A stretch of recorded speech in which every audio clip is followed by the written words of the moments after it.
School ছাত্রীর রহস্য মৃত্যু ঘিরে উত্তপ্ত ভবানীপুরের বিদ্যাসাগর কলোনি। মৃতের পরিবারের ওপরে চড়াও এলাকাবাসীদের একাংশ। স্কুল ছাত্রীর মা বাবার বিরুদ্ধে অত্যাচারের অভিযোগ করছেন স্থানীয়রা। একবার ছবিটা দেখুন।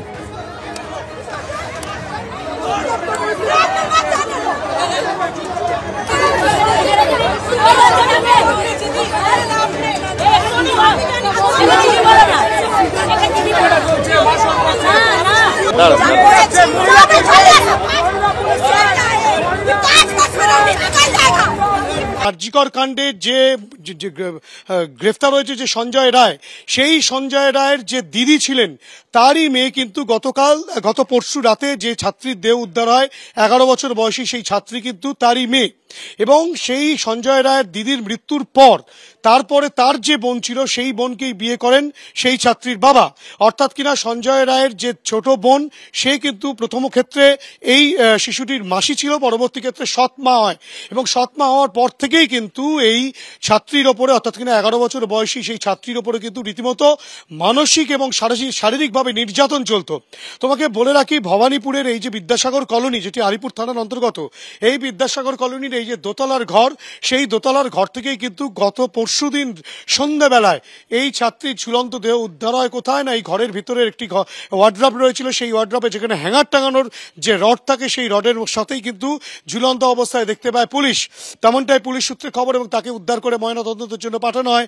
ময়নাতদন্তের প্রাথমিক পর্যায়ে ময়নাতদন্ত হয়েছে, কিন্তু এলাকার বাসিন্দারা তারা আজকে ক্ষুব্ধ হয়ে উঠেছেন। গতকালও তারা ক্ষুব্ধ ছিলেন। তারা যেটা বলছেন যে দিনের পর দিন এই বাচ্চাটিকে ঘুমাতে দেওয়া হতো না, পড়ার জন্য চাপ দেওয়া হতো, কখনো নাচের ক্লাসে পাঠানো হতো, যে বাচ্চাটি কোনো সময় খেলবে সেই খেলার ফুরসত পর্যন্ত সে পেত না। শুধু তাই নয়, সে বেশ কয়েকজন গৃহশিক্ষিকা তারা বলছেন যেটা যে কোনো সময় সে ঘুমিয়ে পড়তে এবং সে তার উপরে কিন্তু মানসিক শারীরিকভাবে অত্যাচার চলতো। এবং সঞ্জয় রায়ের এই যে ছোট বোন, তিনি কিন্তু এই বাচ্চাটির সৎ মা। তার বড় বোন মারা যাওয়ার পরে এই ছোট বোনকেই বিয়ে করেন এই সেই ছাত্রীর বাবা, এবং তারপর থেকেই কিন্তু রীতিমতো অত্যাচার চলতো। শুধু স্থানীয়দের বক্তব্য নয়, এই গুরুতর অভিযোগ কিন্তু করছেন যে এই যে বাচ্চাটির বাবা, তার বাচ্চাটির যে ঠাকুমা রয়েছে সেই ঠাকুমা কিন্তু বলছেন যে বাবা মা দুজনে মিলেই এই বাচ্চাটিকে বেধড়ক মারধর করত, কখনো কোমর থেকে বেল্ট খুলে নিয়ে সেই বেল্ট দিয়ে মারধর করত, তেমনটাই কিন্তু অভিযোগ। এবং ভয়ে কিন্তু বাচ্চাটির ঠাকুমা কোনো রকম কোনো কিছু বলতে পারতেন না, কেননা ঠাকুমার ওপরেও কিন্তু অত্যাচার নেমে আসতো। তেমনটাও কিন্তু গতকাল ঠাকুমা সেটা জানিয়েছেন। এই যে গোটা ঘটনা, অর্থাৎ কিনা প্রতিবেশীদের যে বক্তব্য, ঠাকুমার যে বক্তব্য, প্রত্যেকটা ক্ষেত্রেই কিন্তু একটা বিষয় উঠে আসছে যে অত্যাচার চলতো। এই নিয়েই কিন্তু এলাকার মানুষজন উত্তেজিত হয়ে পড়েন। কিল, ঘুষি, লাঠি, চর, জুতো দিয়ে বাড়ি মারা সমস্ত কিছু করতে থাকে এলাকার বাসিন্দারা। পরবর্তী ক্ষেত্রে আলিপুর থানার পুলিশ দুজনকে উদ্ধার করে নিয়ে গেছে।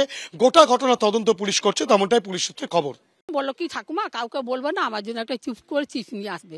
আমি পুলিশের লোককে চিপসটাও দেখিয়েছি, বুঝেছে, নিয়ে আসলো, তাও দরজা ঢাকেছে, ওঠে না। তা আমার কাছে ভাত খেয়ে চলো তো অবেলায় 6টার সময়, তো আমি চেপে ঘুমিয়ে পড়েছে। আর তাহলে ওর মাও এসে গেছে। ওর মা, আমার তো ভাঙা এটা, আমার তো শক্তি নেই, বয়স হয়েছে। ওর মা এসে ধক করেছে, দরজা খোলেনি, তারপরে এমন জোর মেরেছে দরজা ছিটকিনি ভেঙে পড়ে গেছে। মরে যেতে বলতো, মায়ের কাছে যেতে বলতো।